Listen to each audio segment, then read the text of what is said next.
Situated on a hill overlooking the Sea of Marmara and the Bosphorus, Hagia Sophia has gone through various transformations since it was built in what is now Istanbul in 537, and it remains one of the most important monuments of the world. And now it will once again house prayers while remaining open for visitors. But let's first look at how the majestic structure came into being and how it functioned over time. Byzantine Emperor Constantius II commissioned the construction of the first Hagia Sophia in 360. It was built with a wooden roof and was soon burned to the ground in riots. Theodosius II built a second version as a grand marble structure in 415, which was razed to the ground for the second time during the Nika revolt in 532. Some fragments of that building still remain today.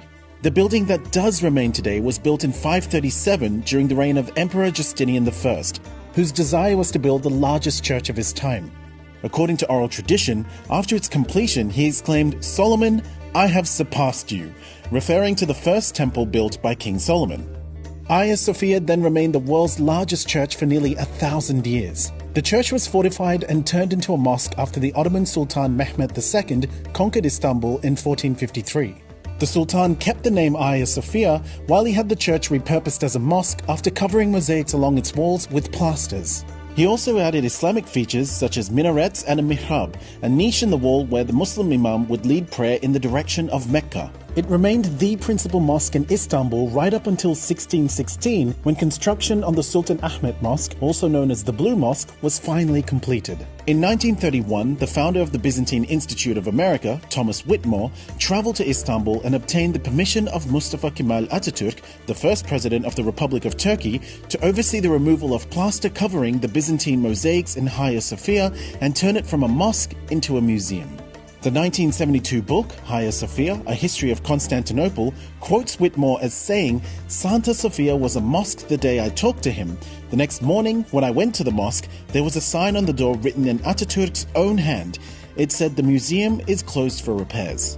While some say these steps are what led to the conversion, some Turkish historians claim Atatürk considered turning Hagia Sophia into a museum as early as 1923, the year the Turkish Republic was founded. But it was in 1935 that Atatürk ordered the conversion along with the Turkish Assembly of Ministers. The majestic dome structure was named one of UNESCO's World Heritage Sites, and it has been Turkey's most popular tourist attraction ever since, seeing 3.8 million visitors in 2019.